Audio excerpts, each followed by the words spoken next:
Amen. Veuillez vous asseoir, s'il vous plaît. La joie est là.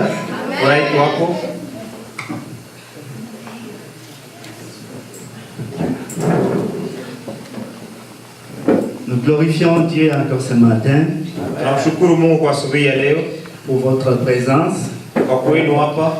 Comme je le dis toujours, vous êtes très belle et très beau. Jésus-Christ. Amen. Amen. Je vais demander à Papa Elia de prier pour la parole.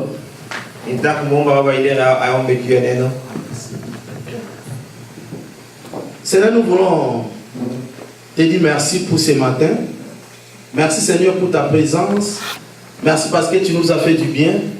Parce que la parole de Dieu déclare qu'il est doux et agréable pour des frères et des sœurs de demeurer ensemble. Seigneur, merci. C'est là où nous demeurons. Nous habitons pour te louer, pour te célébrer. Seigneur, merci pour ce moment que nous voulons encore recommander ce moment entre tes mains. Les moments pendant lesquels nous mangeons ta parole spirituelle. Les moments pendant lesquels tu nous as préparé un menu afin que Seigneur Dieu nous soyons réfléchis tous ensemble. Nous te recommandons ton serviteur, utilise-le puissamment pour la gloire de ton nom. Nous te recommandons l'interprète, Papa Pascal, qui soit utilisé aussi puissamment pour la gloire de ton nom. Nous couvrons ce moment et nous couvrons leur vie dans le sang de Jésus. Dans le nom puissant de Jésus, nous avons supplié. Amen. Amen. Amen. Amen.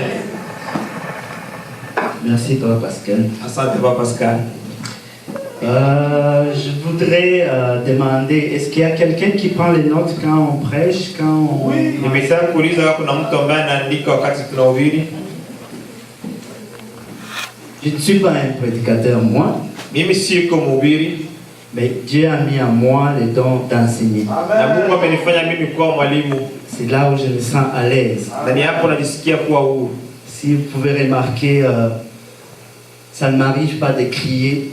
Na wakati mtaweza kuona mara mingi silalamike. Parce que la prédication c'est chaud. Kwani mahubiri ni wakati ya kuwa na moto kabisa. Ben, vous pouvez voir la différence. Na mtaona kabisa ile utofauti. Amen.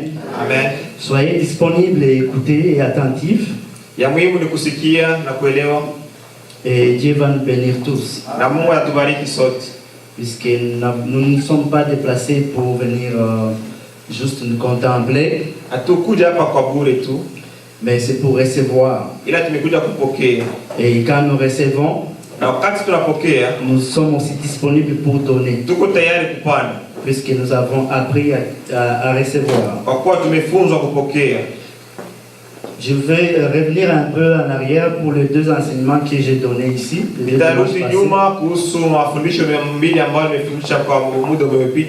Si vous vous rappelez, nous avons appris sur les dangers des comparaisons.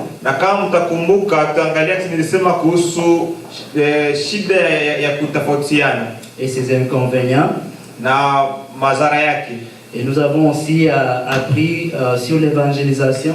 Na tumeona tena kuhusu umuhimu wa kufunza watu ama kuhubiri watu. Qui restera toujours le secret de la croissance d'une église. Ambayo inabaki kama siri kubwa ya kuendelea ama ya kukua kwa kanisa. Ces enseignements nous donnent la place de grandir pendant que nous sommes une petite communauté. Na hiyo mafunzo yatupatia muda wa kukomaa kwa wakati ambao sisi tuko bado kanisa kidogo. Et c'est pour cela que je demande votre attention, s'il vous plaît. Na maana hiyo tumeomba mnipatie muda wa kusikia kwa saa. Pendant qu'on est encore une petite famille, c'est là où Dieu essaie de mettre des racines en nous.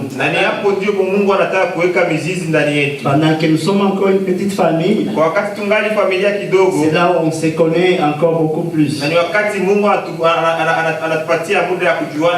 Pendant qu'on est encore une petite famille, c'est là où on peut se mettre en disponibilité les uns et les autres. Et c'est là où nous prépare aux grandes choses que Dieu nous arrange pour les jours à venir. Et j'aimerais pouvoir aussi encourager tous ceux-là qui viennent dans cette église,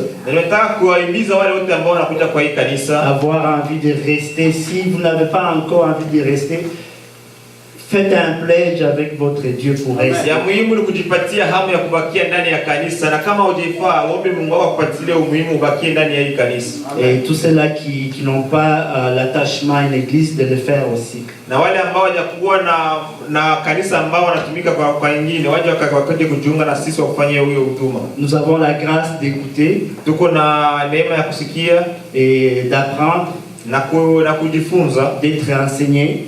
Ili tufunzwe.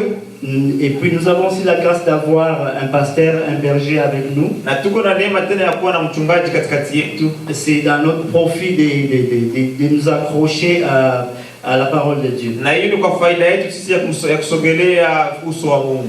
Amen. Amen. Donc aujourd'hui nous allons encore parler de quelques principes qui va compléter l'enseignement que j'ai donné les 2 dimanches passés. Na leo tutazungumzia tena kuhusu sharti zingine ambazo zitakuja kuongezea kuhusu hiyo mahubiri mbili ambayo nimekwisha kupitisha kwa wakati uliopita. Nous allons étudier les 5 principales raisons pour lesquelles nous devons tous être ou fréquenter une église. Na nitafunza leo kuhusu umuhimu 5 ambao unaturuhusu kuingia ama kuingia ndani ya kanisa. Amen. Amen. Chacun a son calepin, le crayon, sa Bible. Kila mtu ana nafasi yake ya kuandika na Biblia yake, ana kitu, ana pencil yake ya kutumikisha. Si tu as ta Bible, mets là au-dessus comme ça. Kama una Biblia yako weka nayo juu. Ça c'est notre arme. Hiyo ndio silaha yetu. Si tu as ça, l'ennemi ne t'attrape pas. Kama uko na hiyo adui hawezi kukushika. Amen. Amen. Parce que ça nous défend dans toutes choses. Hiyo inatutetea kwa kila kitu. Amen. Amen. Pourquoi nous devons tous fréquenter une église locale? Kwa nini tunapaswa kuingia sisi wote ndani ya kanisa? On a 5 raisons qu'on va étudier aujourd'hui. Kuna umuhimu 5 ambao tunaweza kujifunza leo. La première que je vais citer ici, ya kwanza ambayo nitasema hapa, par l'obéissance au Seigneur Jésus. Ni kumheshimu Mungu ama Kristo Yesu Kristo. Nous devons tous fréquenter une église par l'obéissance de notre Seigneur Jésus. Kwa kumheshimu Kristo tunapaswa kuingia ndani ya kanisa fulani. Amen. Amen. Nous pouvons le voir dans Jean 14:15. Na tunapaswa kuiona katika Yohana 14 mstari wa 15.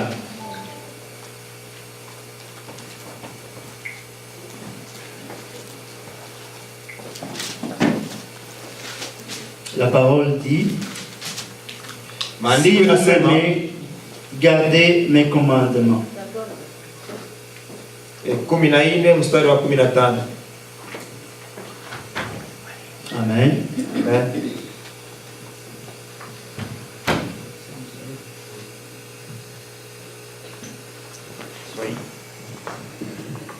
Tunasoma katika kitabu cha Yohana mstari wa 14, sura 14 mstari wa 15. Mkinipenda mtazishika amri zangu. Amen. Dieu nous fait le choix de l'aimer ou de ne le pas aimer. Mungu anatupatia tuchague kumpenda ama kutompenda. Il nous laisse les choix à nous-mêmes. Anatupatia sisi wenyewe tuchague kitu ambacho tunapenda. Si vous regardez la phrase comment si vous m'aimez, c'est au conditionnel. Na mkiangalia hiyo sharti ambayo anaweka hapo, c'est au conditionnel.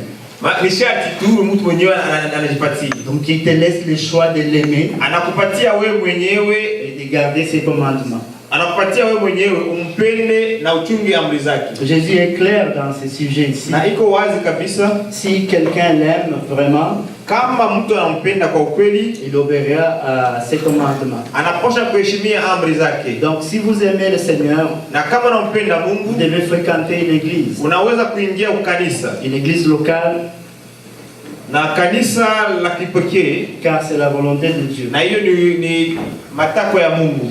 Amen. Amen.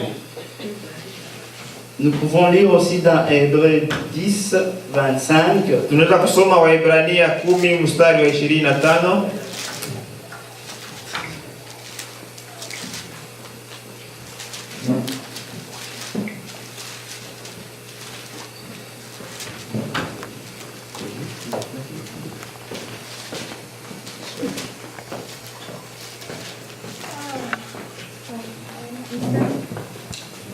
La parole dit, n'abandonnez pas notre assemblée comme c'est les coutumes, sur la coutume de quelques-uns, mais exhortons-nous réciproquement, et cela d'autant plus que vous voyez s'approcher les jours.